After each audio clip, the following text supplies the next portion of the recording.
So Watchfinder Co. recently released a new study that says there are approximately 23 million fake watches circulating around the US.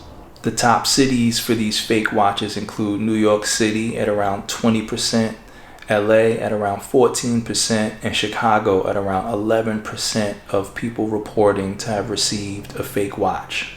Today, watches account for more than 20% of all counterfeit sales. That's a staggering statistic when you think about all of the designer luxury bags and clothing that's out on the market.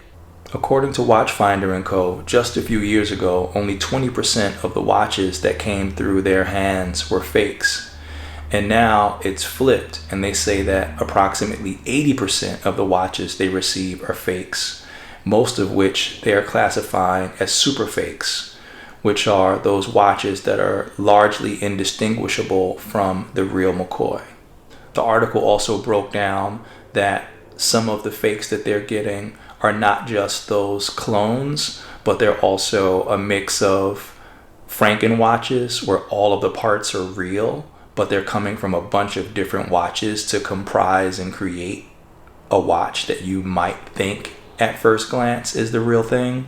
Franken watches supposedly account for 21% of all of the fake watches that are out there. You even have companies like Omega that spent $3 million on that watch in auction only to find out that it was a Franken watch. So I've only purchased one watch on the secondary market where my spend was significant enough that I felt a little nervous about the authenticity of the watch, but I ended up getting it inspected after I received it and there was no issue. But for my more expensive watches, I only source those from authorized dealers and retailers so that I don't find myself in a situation where I've spent thousands of dollars and I have a fake watch. That sounds like an absolute nightmare.